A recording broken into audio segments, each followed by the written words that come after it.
The sermon I'm bringing to you this morning is called Ways to Get Lost. Ways to Get Lost. There are all kinds of ways you can get lost. You can get lost like a tourist gets lost. Lost in some back alley bookshop. Lost in the taste of a crunchy pastry for which you don't know the name. You can get lost like an amateur astronomer gets lost. Lost in the vastness and the wonder of the night sky. You can get lost like a lover gets lost.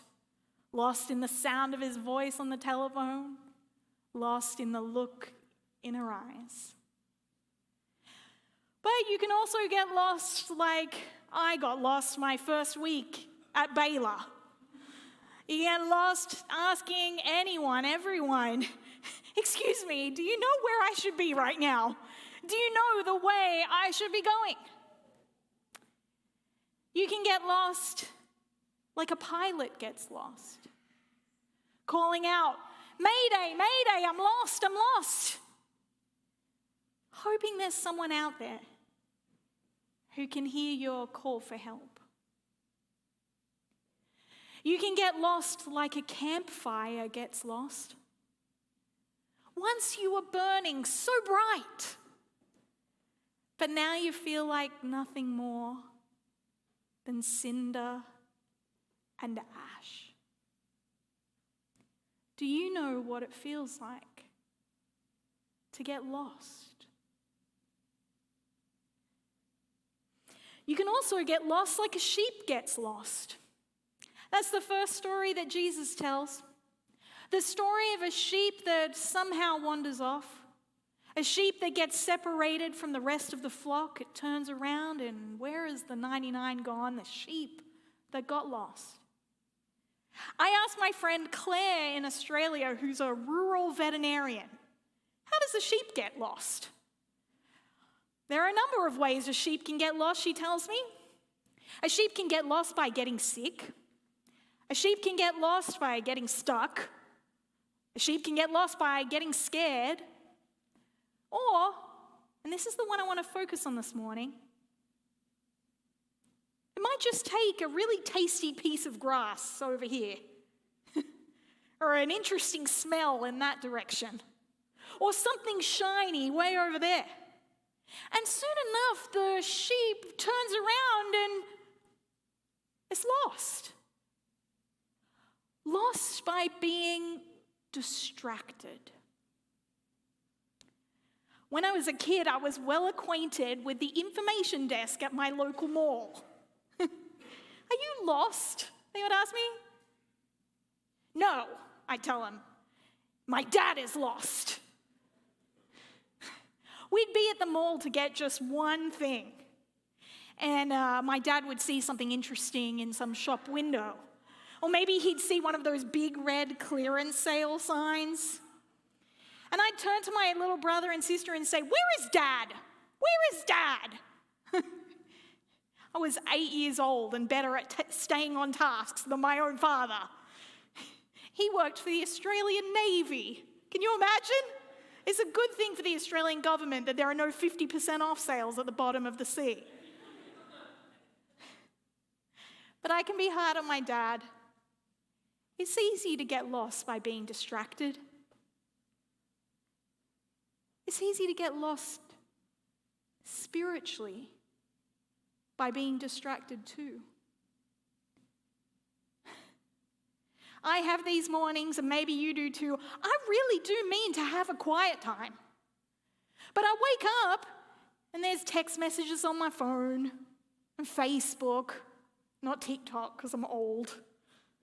And soon enough, the half an hour I had free in the morning, it's just disappeared. There are night times where I come home from school, and I really do mean to pray before I go to bed, but I am so tired. All I want to do is binge watch HBO, and then I fall asleep on the couch. There are those Sundays. Yeah, even for a preacher, there are those Sundays where I really do want to go to church, but maybe the students in the room can give me an amen. I've got a paper to write. Or there's a friend from out of town, and it's the only time we can meet up. They're just little things, but these little things really can add up. They're kind of like a piece of grass over here and an interesting smell in that direction and then a shiny thing over here. And soon enough you turn around and you think, where did my relationship with God go? Maybe you can relate. You know what it is like to get lost by nothing more than being distracted. You can also get lost like a coin gets lost. I imagine this coin in Jesus' story. The woman holding it in her little leather pouch or purse. Perhaps it was tucked into the pocket in her dress or held loosely in her hand. And at some point it slipped, popped, rolled its way out and fell down into the cracks of her slate stone floor. Lost by being dropped. At the church I used to pastor in Massachusetts, by the way, Slim, it was 135 years old, that church. But don't worry, I wasn't there for all 135. We used to have this guy, elderly man, his name was Uncle Wayne. And Uncle Wayne was famous in our church for repeatedly forgetting his teeth. He would forget his teeth so much, we actually assigned a volunteer at our church to call Uncle Wayne on Sunday mornings before the service. Uncle Wayne, have you remembered your teeth? There was one night he was leaving to go home after dinner at his daughter's house. And as he approached his car, he realized, oh no, I've forgotten my teeth. He turned back to the house, and that's when he saw his daughter in the kitchen window. She was tipping out the scraps from his dinner and his teeth into the kitchen sink. And before he could say, oh no, she reached out her hand and flicked on that incinerator. Grrr! His teeth were lost by being dropped. In November of last year, there was a man doing some routine repairs on the outside of the International Space Station. While he was doing those repairs, he dropped his tool bag in outer space. That tool bag has been hurtling towards the Earth for several months now, and is visible from here through a telescope or pair of binoculars. That is a really long way to lose something. A really long way to be dropped.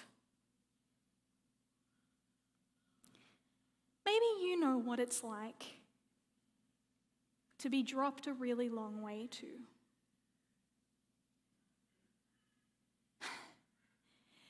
Jane has a hard time at church. It really would be easier for her to worship God if her father growing up hadn't been so angry. She got lost by being dropped.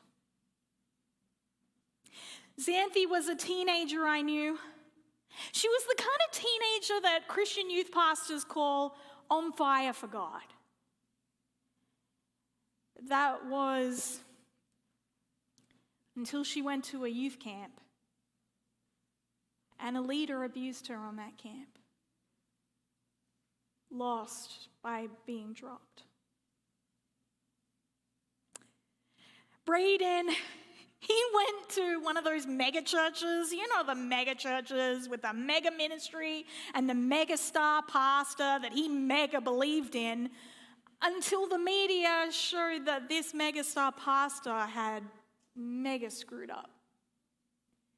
And now Braden tells me, Alison, I really do believe in God, but I just can't imagine myself crossing the threshold of a church ever again.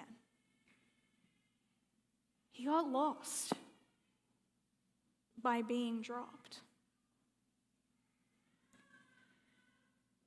The church has too many of these stories. We're meant to hold on to each other. But our purse strings are too loose. Our hands are too sweaty. Our pockets are full of holes. If you were here this morning, by some miracle you made it here this morning and you have been lost by being dropped, can I tell you how sorry I am? Lost like a coin gets lost. Lost by being dropped. You can also get lost like a son gets lost. You can get lost by deciding to get lost. That's what the son in Jesus' famous prodigal son story does. He wakes up one morning and decides, I don't want to live on the family farm anymore. He goes to his father and says, I want my inheritance and I want it now. When he asks for that inheritance, he's essentially saying, I don't want you to be my father anymore and I don't want to be your son.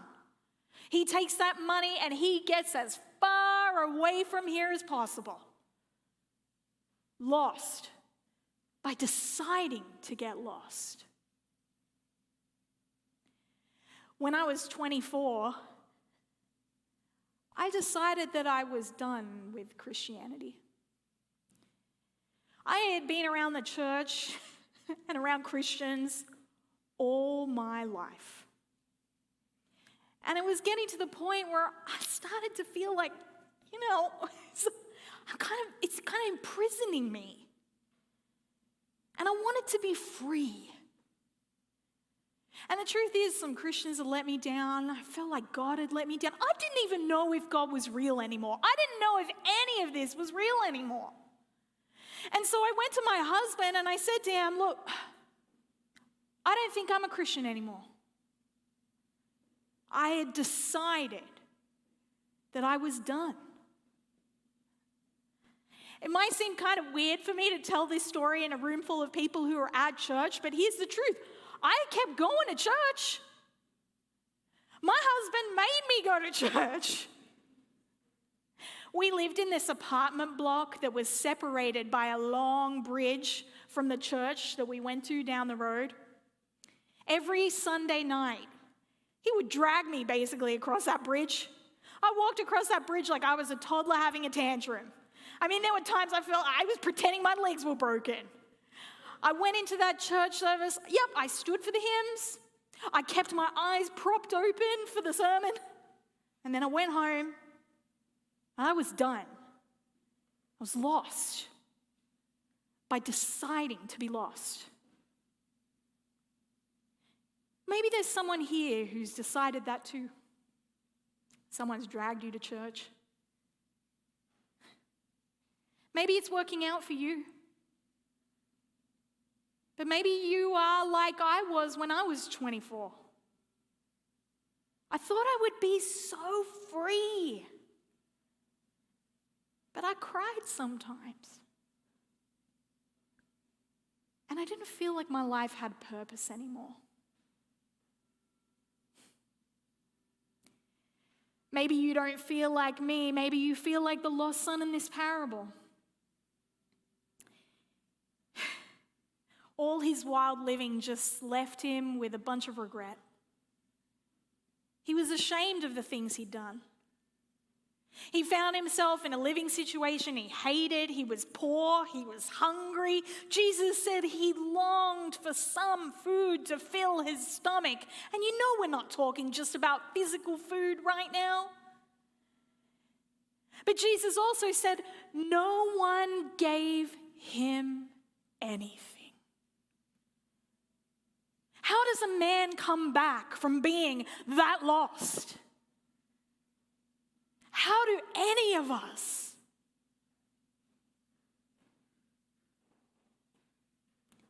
It is a truth universally acknowledged that when you get lost, you stay right where you are and you let the not lost ones come find you. Isn't that what we tell our kids at the fair?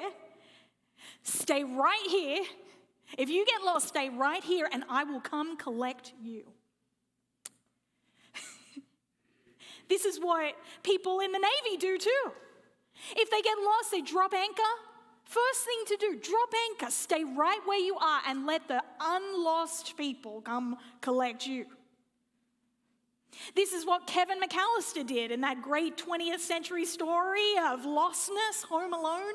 He didn't go buy a ticket to the south of France. He stayed in his house and prayed that his mom would come and collect him. And you know those stories about the lost dog? The dog that sits patiently and waits for its master to come collect him? What if God is like that? What if one of the things that we can do in our lostness is to stay right where we are and let Jesus Christ come collect us? What if the best thing that you could do this morning, if you are feeling lost, is in the song after this or communion after this, to sit right in your pew and say to God, God, I'm lost. Will you come collect me? It's a little bit of an act of faith as a pastor to say, just stay right where you are, right, Slim?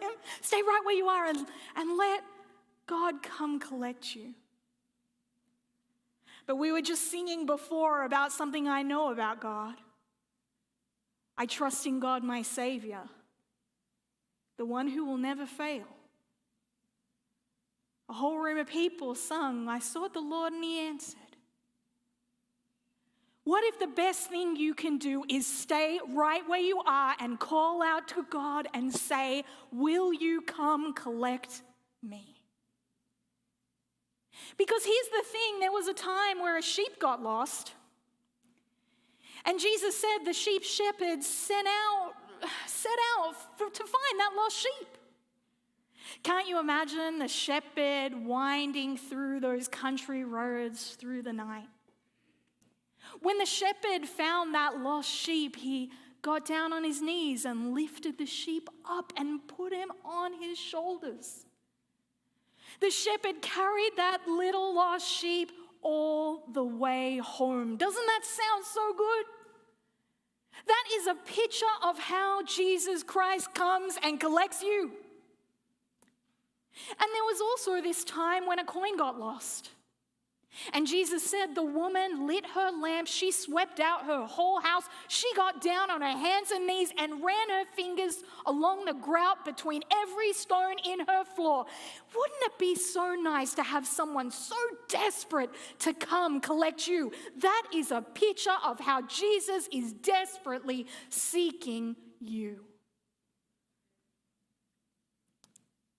And there was a time that a son got lost. Sure, he had his turnaround moment, he said, maybe I could go back to my father. Maybe I could forget about being his son. Maybe I could just be an employee. But he was still pretty lost thinking like that. He was lost all the way home until his father saw him across the family farm, until his father came running with his arms open wide. He was lost until that father embraced him and kissed him and welcomed him home. Do you know how much Jesus wants to welcome you? And there was that time that the whole world got lost. And we were crying out, Mayday, Mayday, we're lost. And God looked down and said, all right, you guys stay right where you are. And I'm going to come collect you. And there was that time when I got lost, 24, 25 years old. I was walking back along that same bridge I had walked not 2 hours before. Something inside of me said, look up, Alison. Look up. and I saw a spider spinning its web. The light of the lamppost was shining on its silvery webs. And just for a moment, I knew that there was a God in all creation. And just for a moment, I was lost in an entirely new way.